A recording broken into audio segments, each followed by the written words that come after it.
At siyon, magandang gabi mga kalapatids. Is bali natambay nga pala kami ni Parang Udel dito kay Paring Elad. Bali sakto mga kalapatids, meron siyang babaksinan ng mga ibon mga kalapatids, mga young bird na ibon ng mga tropa mga kalapatids.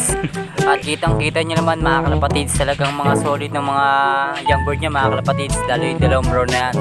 At pinabaksin nga pala ng mga tropa mga kalapatids is 6 na young bird mga kalapatids. At kung mapapansin nyo mga kalapatids is anong oras na rin nga pala yung mga kalapatids is alas 10 na rin nga pala ng gabi. Pero dinala pa rin nila yung ibon nila para mapabaksin dito kay Paring Elad. Bali nga pala mga kalapatids, taga mabata nga pala yung mga tropa natin. Tapos dinala niya yung mga warriors nila dito kay Paring Elad para mapabaksinan. At makikita nyo mga kalapatids, yung dalawang young bird nga pala dyan is wala pa masyadong balahibo. Pero goods naman din daw yan, pwede pala man din kahit paano baksinan. At sa mga gusto nga pala magpabaksin dyan mga kalapatids, is puntaan nyo lang po rito si Elad or kontakin nyo lang din po sa may Facebook niya para mapabaksinan din yung mga ibon yung ilalaro ngayon mga kalapatids. Tara mga kalapatids, at panoorin natin yung mga babaksinan ni Paring Elad ng mga young bird.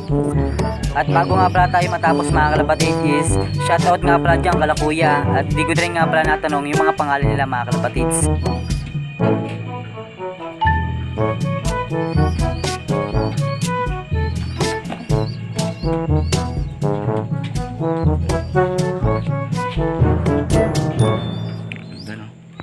Nabibig na sa.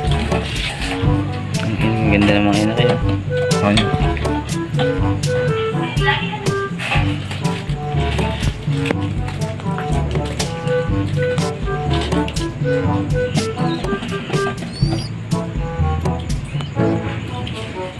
Kanyaman. Naman yan, naman eh. Hindi, totoo naman rin. Ano, Dasota.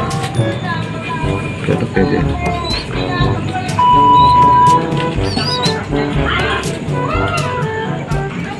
Oh. Napipigil mo pa yun, nandun na. Daliit. Pagpapit. Pagpapit.